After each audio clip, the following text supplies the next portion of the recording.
Hello, good afternoon, and welcome to the Midday News on 3FM and 92.7. My name is Beatrice Adu. The news is also live on Casmi 107.1 FM and across the world at 3news.com. Coming up in the next 30 minutes.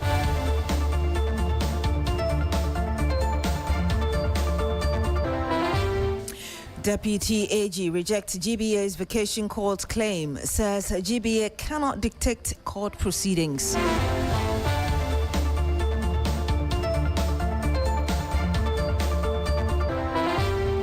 Also on the program this afternoon, Accra High Court declines a letter by lawyers in the 291 million Ghana cedi National Petroleum Authority theft case involving former CEO Dr. Mustafa Abdul Hamid and 7 others.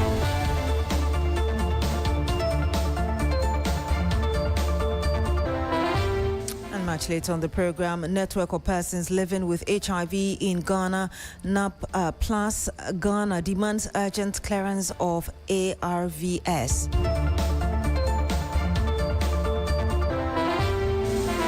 Thank you very much for joining us this afternoon. The Deputy Attorney General, Dr. Justice Remsai, has rejected the Ghana Bar Association's position that lawyers cannot be compelled to appear before court during a vacation. The GBA, in a letter to the Chief Justice, argued that the legal vacation running from August 1 to September 30 is intended to give judges, lawyers and court staff a break, with vacation courts traditionally handling only urgent or interlocutory matters. But Dr. Shremsai says the position is not supported by law, rules, practice or optional reason. He argues that the authority to determine whether substantive proceedings continue during the legal vacation rests with the bench, not the bar. Now, the Deputy AG also disputes the GBA's claim that lawyers' willingness or availability has always been the overriding consideration in proceedings before a vacation judge. His response follows concerns raised by law firms over notices requiring to appear before judges authorized to continue hearing part-heard criminal cases during the vacation. Meanwhile, the Chief Justice has been justifying the decision to make provision for the specific cases in question. He was speaking at the second quadrennial Delegate Congress of the Senior Staff Association of the Judicial Service of Ghana in Sunyang, Bono region. So write to the Chief Justice to say that the cases should not be adjourned to the vacation. So I am not coming. I have already made arrangements outside, so I'm not coming. You are a lawyer. You have your clients.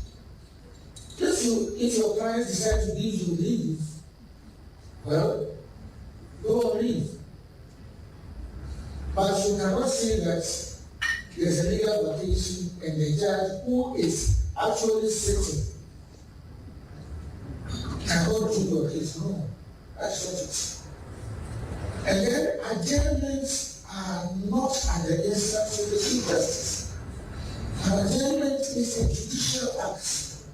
This is something that is so basic that sometimes when people write that I got a letter saying that I should withdraw the directive and also direct that the cases should be heard the third time. I said, you went to court and the judge decided that she was granting you. And you heard there the Chief Justice, Justice Bafuboni there speaking at that program. I'm joined in the studio now by my colleague Wisdom Safo, who is with our research desk. Wisdom, first of all, just tell us what the statements, as in from the Deputy AG and that of the GBA say. Okay, so to understand this, we have to first set the premise.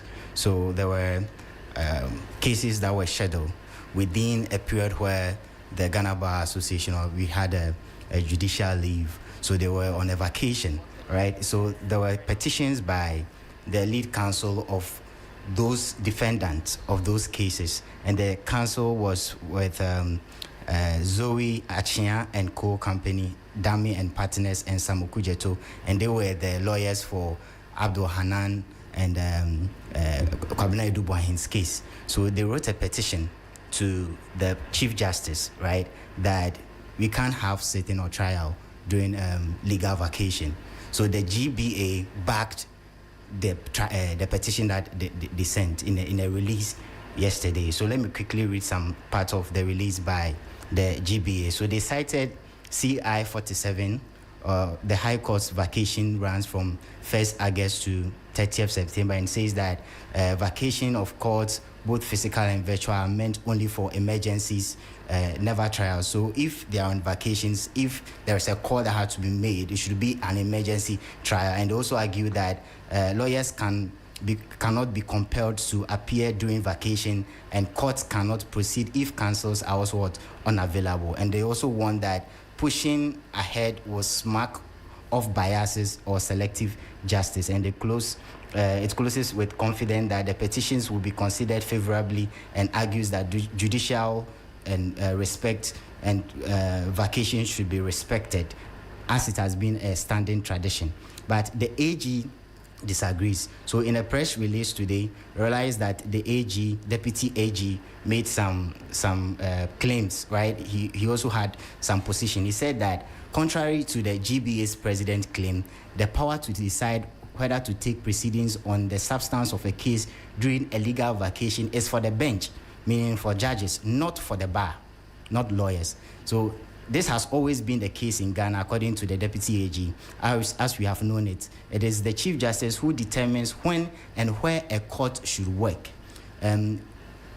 She was referring to the GBA president, says she may, as we have come to know it, upon a warrant, determine and direct that a judge should sit even on weekends. So the Deputy AG is saying that the prerogative to decide, right, whether a case should be heard should be left to the Chief Justice. And the PTAG also argues that what the GBA president's position in her letter to Honorable Chief Justice seek to do is grave, and it moves the power to manage and control court proceedings and to do justice from the hands of the judge into the hands of a lawyer. So he says that justice is in the hands of a judge, not that of a lawyer. And this has a severe and far-reaching policy implication for justice administration in Ghana. And also the last one, he said that now a lawyer who wishes to take a rest during legal vacations knows exactly what he should do. He attends proceedings and make a plea to the judge for accommodation, and that the judge will in turn consider the plea and, in the interest of justice, either grant the request or refuse it altogether. Thank you very much, Wisdom Safo. He's my colleague on the research desk. Let's get a quick thought of Mr. Christian Mamhesi. He's a private legal practitioner. Good afternoon to you, sir. Thank you very much for joining us. Good afternoon, and thanks for having me. I wonder where you stand. Yes, I wonder where you stand on this. Is it a GBA right, or perhaps the lawyers also have a case?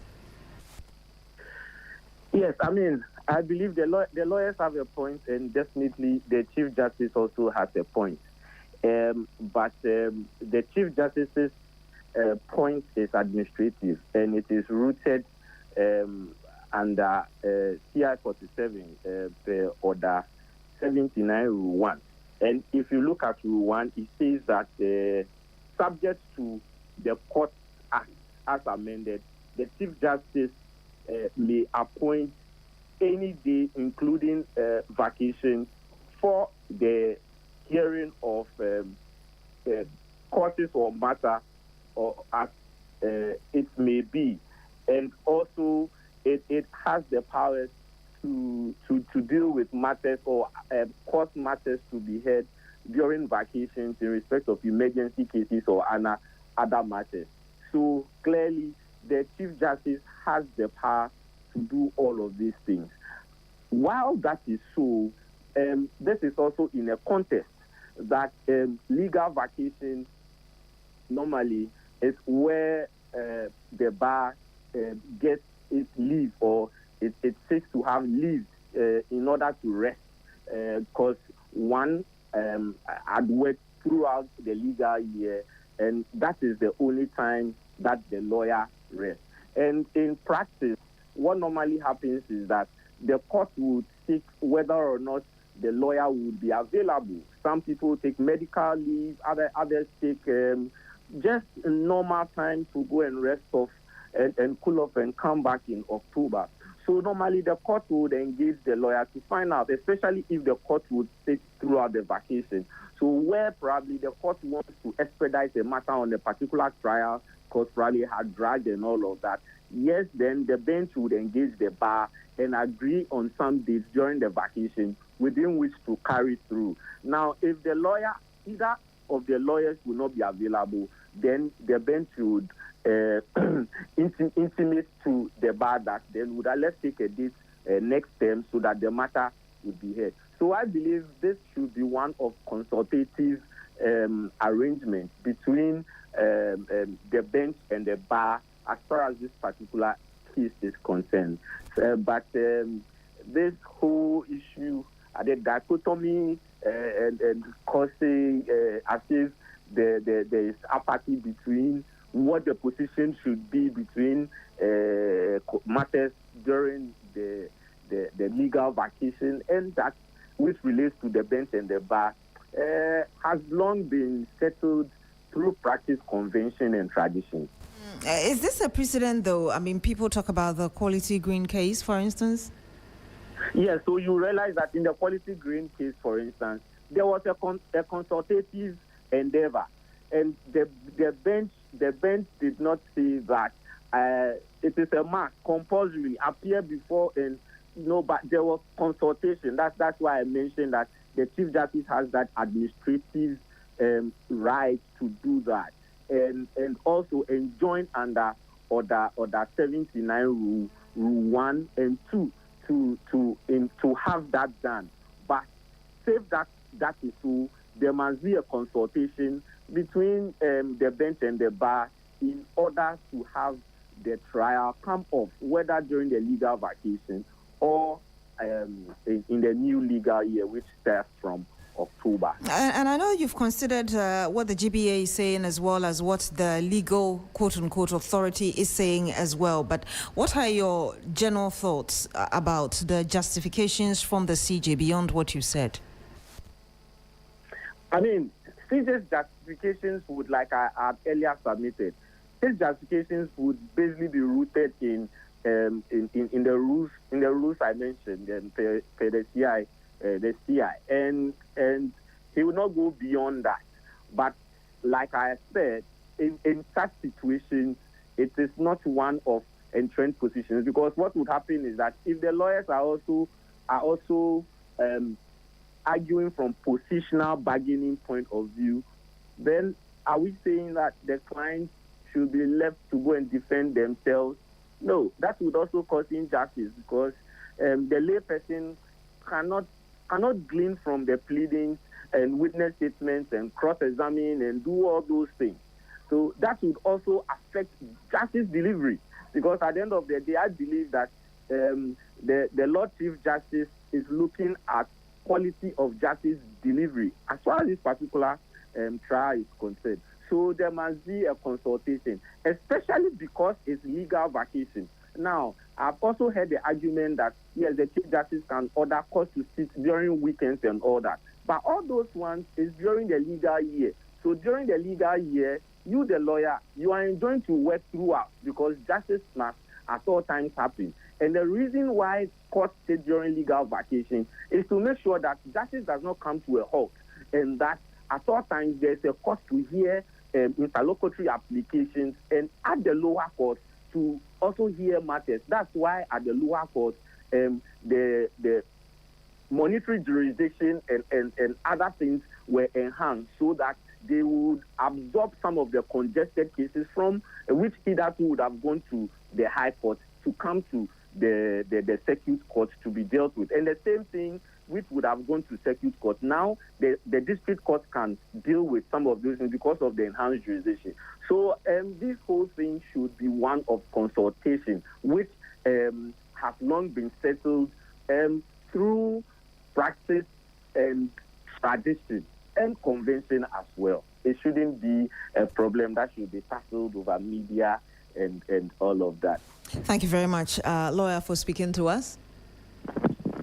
And you had Christian Mamhesi. He is a lawyer, a private legal practitioner. We stay at the court because the Crown High Court has declined a letter by lawyers of the 4th, 5th, 7th and 8th accused persons in the 291 million National Petroleum Authority Ghana Cedi theft case involving former CEO Dr. Mustafa Abdul Hamid and 7 others.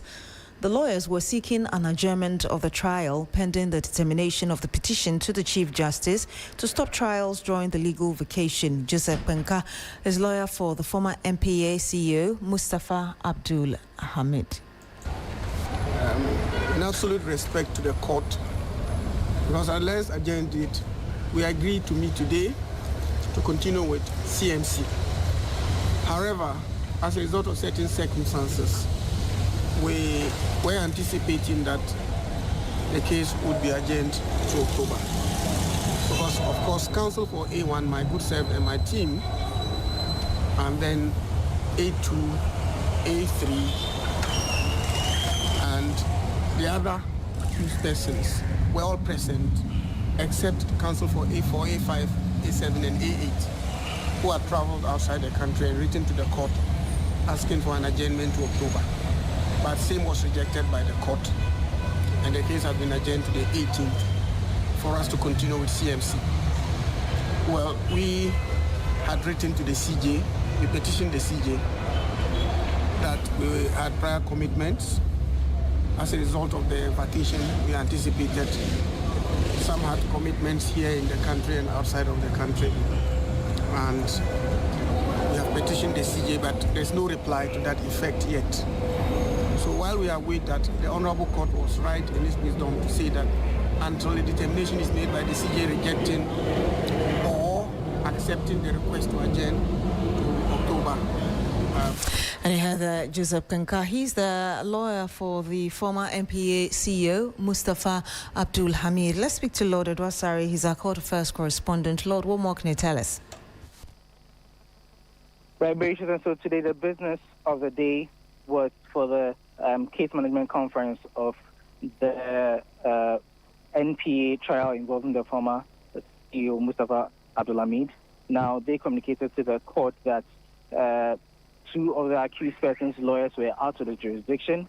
They had planned their trip way before the legal vacation, and so they were seeking an adjournment to October for continuation of the case. They actually presented flight tickets, among other documentation, to prove that they were actually out of the jurisdiction.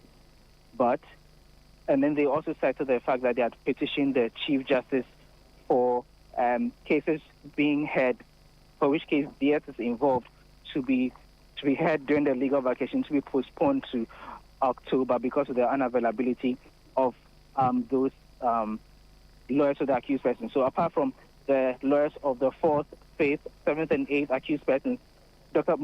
Mustafa Abdul Hamid himself was present, the 2nd and 3rd, and then were also present in court. Now, after making that prayer to the presiding judge, the judge indicated that for as long as he still has the warrant, which has been issued by the Chief Justice, he cannot adjourn the case to October like they are praying. But Joseph Pemka, the lead counsel for Mustafa Hamid, again prayed to the court that although the case is for CMC, there are certain documentations that are quite voluminous if they are to go through, and so hearing the case today will not really suffice and help the defense. And so he again prays for an adjournment to be able to peruse the documents that the Office of the Special Prosecutor had, as it were, filed. Now, this was granted by the court, and so the case has been adjourned to 18th August rather than the October that they were praying the court to hear. So essentially, the letter which was seeking the court to adjourn the case to October was refused by the High Court because the judge indicated that he still has a warrant which was issued by the Chief Justice to sit in the cases. Now, he, however, indicated that in the event that the Chief Justice determines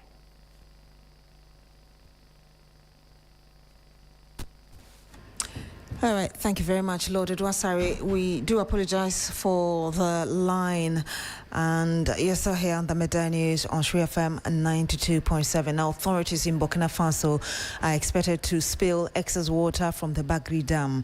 The National Disaster Management Organization, NADMO, has therefore issued an urgent notice to residents along the White Volta to relocate immediately to higher grounds to avoid disaster. The spillage causes widespread flooding, displacing families, destroying homes, farmlands and infrastructure. Some farmers have also started harvesting their crops earlier than time to avoid total loss. Let's speak to Solomon Kanawule. He's our correspondent there. He brings us some updates from there. Solomon, just tell us more about what is currently happening. All right, so as announced that today the Bagri Dam will be sealed off, residents in the northeast region, especially the Asimpe areas and then Mampurugu, Muaduri areas, they were eagerly awaiting for today. And just yesterday, the news coming in says that the seal-off will not take effect today as announced. Earlier reports from the Northeast Regional NADMO Director indicates that the water level hasn't gotten to where they will spill it off, though it was announced to just few people within the region. As I talked to you, I visited a few communities who said they are not aware of the change of date, despite the fact that they are well prepared ahead of today. The concerns of these farmers have to do with the fact that their crops are not yet matured.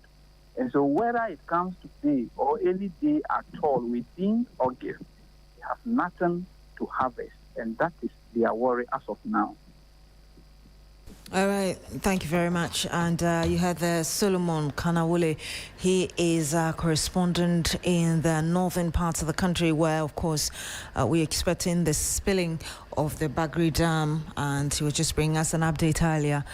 And the network of persons living with HIV in Ghana, NAPLUS Ghana, is calling on the government to immediately clear donor-funded HIV medicines, including another one which is ARV based, currently awaiting a clearance at the port. The group says shortages at health facilities are forcing some patients to ration their medication, warning that interruptions to HIV treatments could undermine viral suppression and put lives at risk. Here is Rhoda Kofi, a person living with HIV.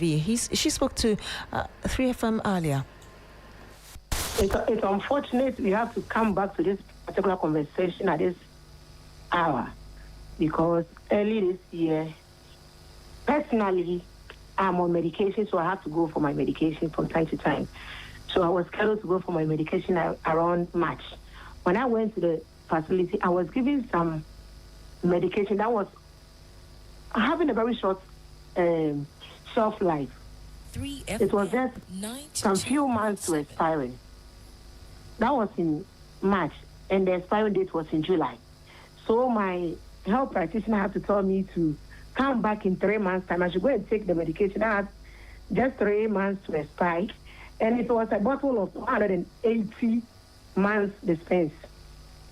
So I have to take it and return back to the facility in 3 months' time.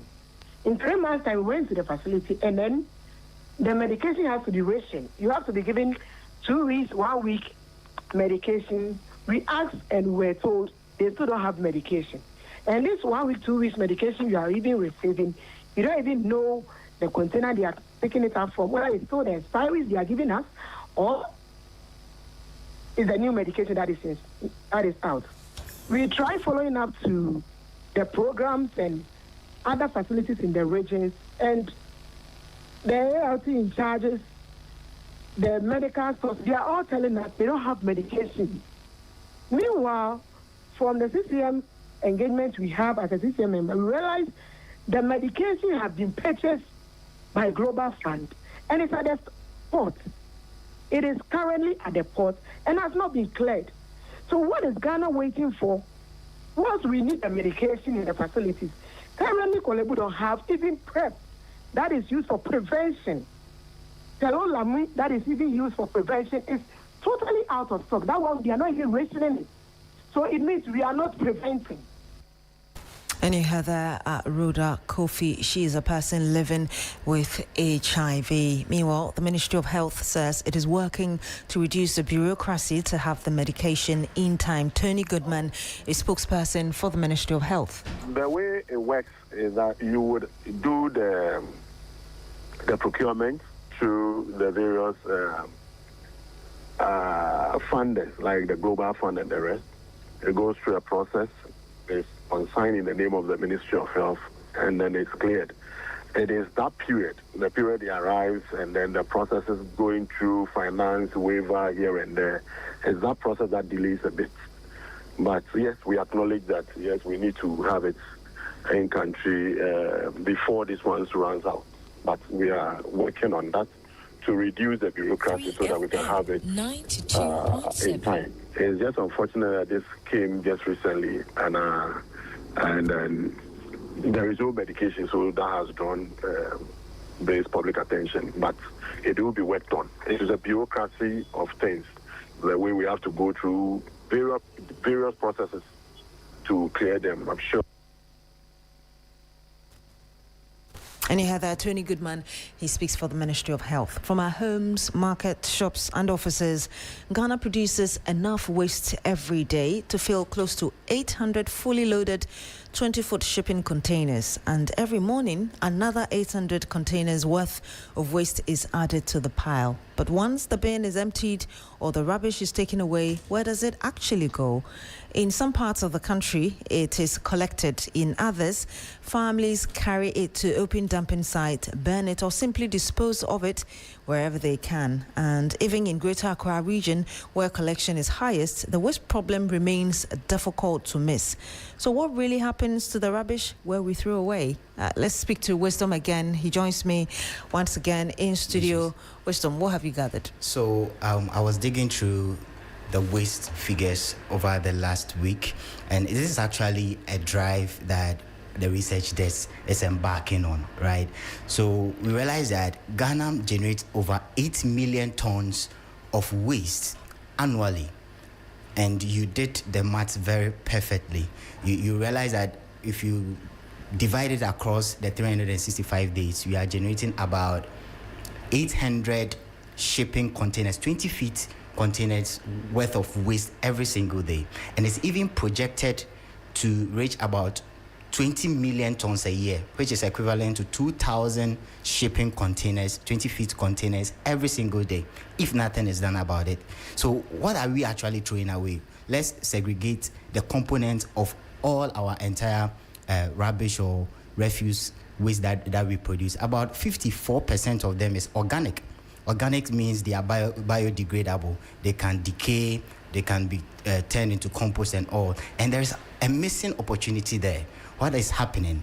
And there's a climate change conversation as well. You know that waste also generates methane, right? Mm-hmm. And methane has a high GWP, meaning a higher global warming potential, and a higher carbon equivalent, meaning it's able to warm the planet. So there's a climate change conversation as well. If we are not turning our organic waste into useful products such as fertilizers and all, or biomass and all, then there's a challenge. And about 16% of that waste we generate is plastic. And you know, I was looking through the UNDP data. We have 840,000 tons of plastic produced annually in Ghana. So if you are not recycling this plastic, and you know what? All these 840,000, about only 9.5 of them is being recycled and all. Then we have 30% others, which are metal and bottles as well. We have the rural-urban divide when it comes to collection, right? There's a huge gap when it comes to collection in the rural-urban divide, 51.4 for the urban and 5.8 for the rural. And this is where it hits the most, right? Greater Accra has the highest collection, which is 69.8% of its households, meaning that if you take about 10 households, 7 of them collect and dispose of their waste properly. But it's not only about the percentage, it's about the quantum. Look at the population or the size of Greater Accra. And at the end of the day, the conversation is how do we take advantage of the waste to make money? Yes, just so it doesn't Indeed. There's an opportunity, recycling, decomposition, and all. There's a whole circular economy around that. We'll have to continue that conversation later. Thank you very much, Wisdom Safo. And he's with our research desk. Coming up shortly is Business Daily with Michael Obudu. My name is Beatrice Adu. Thank you very much for joining us this afternoon. Log on to shrinews.com for more news.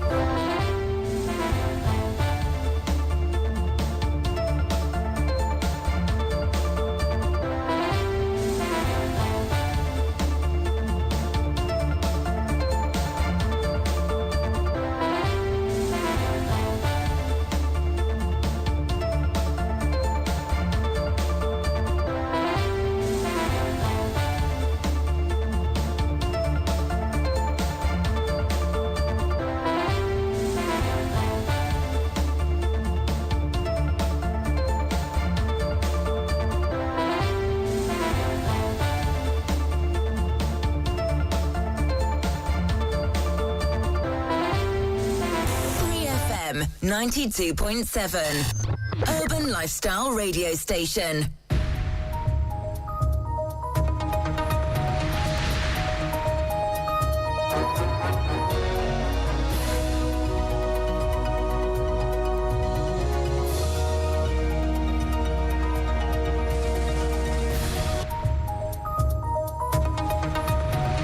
Hello there, good afternoon and welcome to Business Daily here on 3FM 92.7. Coming up, Center for Environmental Management and Sustainable Energy, SSNIT, reveals that ASCA Energy bribery saga exposes value for money concerns in Ghana's power purchase agreements.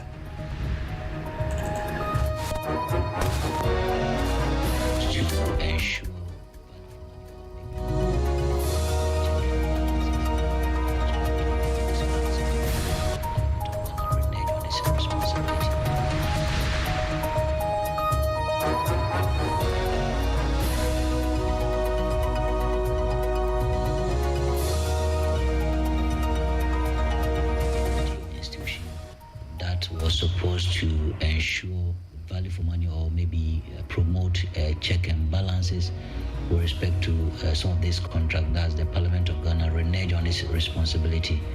And Association of Ghana Industries AGI president urges SME to tap into the 24-hour economy opportunity. Plus, Social Security and National Insurance Trust SSNIT assures pension scheme sustainability and targets asset doubling. I am Michael Obudu. Details of these and many other stories lined up for you. Do stay tuned.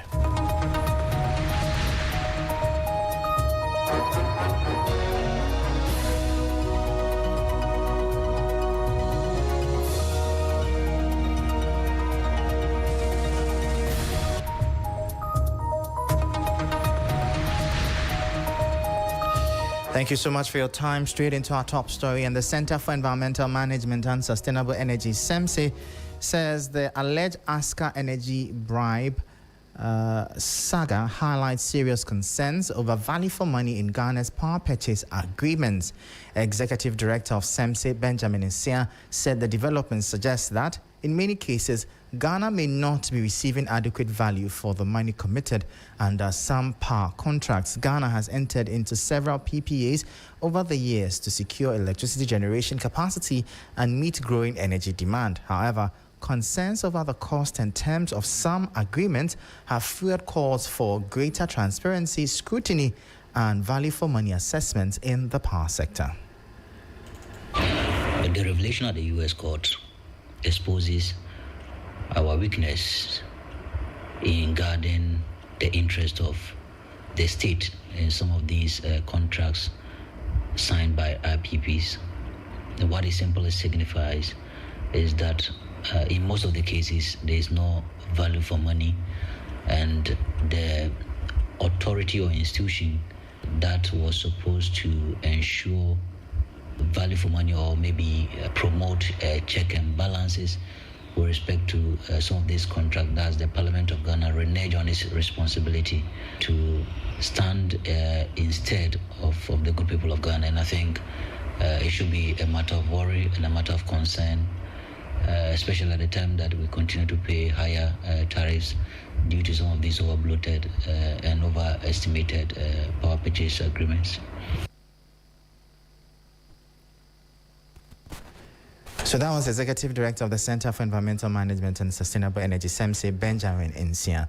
Now, the President of the Association of Ghana Industries, AGI, Kofi Nsiapoko, has called on SMEs to position themselves to benefit from government's 24-hour economy. Speaking on the sidelines of a training session for SMEs in the Western and Central regions in Takoradi, he disclosed that his outfit is working closely with the Secretariat to benefit members. Irama Smith has more. The training on bookkeeping and corporate governance is to strengthen the financial and operational capacity of SMEs by equipping participants with the necessary skills to maintain accurate financial records, separate personal and business finances, and implement sound corporate governance structures. Many SMEs are unable to access funding because of poor bookkeeping and corporate governance structures. AGI President Kofi Nsiapoko disclosed that their aim was to enable them take advantage of the 24-hour economy to better their businesses. So we are working hard with government to make sure that there are policies that will support or give a good environment for these small businesses to grow. We all started in the same manner. I started manufacturing medicine from my father's garage 35 years back. This is the fifth of the training sessions that is being organized by the AGI across the country.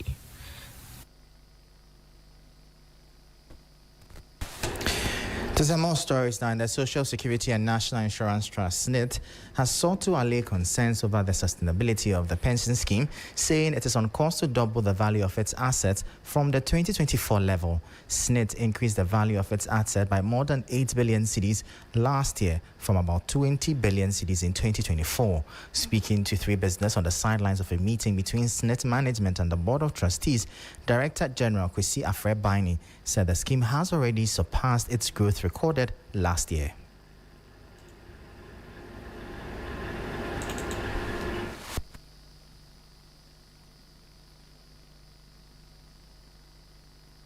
Three things: better contribution collection from employers and from government. And like I said, government ended 2025 without owing any single month of contributions in 2025. Our returns on investment, you also saw the growth. So the real returns on investment for last year was in excess of 10%.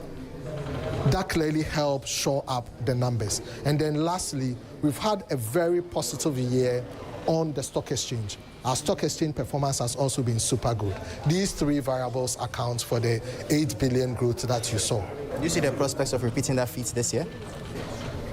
Absolutely. Let me give you some insight. At end of June, assets under management was close to 36 billion. So it had grown from the 28 billion plus that you saw end of December to close to 36 billion. Our total assets now is about 38 billion, but the assets under management that's available for benefits is currently almost 36 billion. We are confident that we should end the year possibly around 40 billion. And if we achieve that, we would have doubled in 2, meaning from 2024, it was 20.4. Our goal is to end this year around 40 billion. If we achieve that, we would have doubled in 2. So that was Kwesi Afrɛ-Baini. He is the Director General of the Securities and Exchange Commission of the Social Security and National Insurance Trust, SSNIT rather. Now to some more stories, the Bank of Ghana Governor Dr. Johnson Pandit Esiama has cautioned economic managers against complacency despite encouraging progress in Ghana's economic management, warning that global uncertainties could still pose risk to the country's stability. Speaking at a stakeholders engagement in Sunyani, Dr. Esiama said developments beyond Ghana's borders could continue to affect the domestic economy, requiring authorities to remain focused on protecting the value of the cedi, keeping inflation low, and safeguarding financial stability. The following 3 Business News Desk report has the details. According to the governor, the strong performance of the 2 commodities contributed to the higher trade surplus during the first half of the year. Dr. Esiama said The bank's objective was to create a stable economic environment that would enable businesses to expand with confidence, allow households to plan for the future, and ensure that Ghanaians benefited from sustained economic growth. He also said Ghana's external sector had remained resilient, supported by strong export performance in gold and cocoa. He noted, however, that higher global oil prices had increased the country's import bill. Despite the pressure, Ghana's foreign exchange reserves remain strong at about $12.9 billion, equivalent to roughly 5 months of import cover. On the cedi, the governor said the currency came under the pressure earlier in the year amid global developments, including the conflict in the Middle East, but had since recovered. He assured stakeholders that the Bank of Ghana remained committed to maintaining an orderly and well-functioning foreign exchange market as it continued to monitor developments in the global and domestic economy. Dr. Esiame's comment come after the central bank seeks to consolidate recent gains in macroeconomic stability while guarding against external shocks that could undermine the progress made so far. Well, on that note, that's how we end today's edition of Business Daily here on 3FM 92.7. For more stories, kindly check out our website. It's 3news.com/business. I am Michael Obodu. Thank you for tuning in. As always, please stay safe.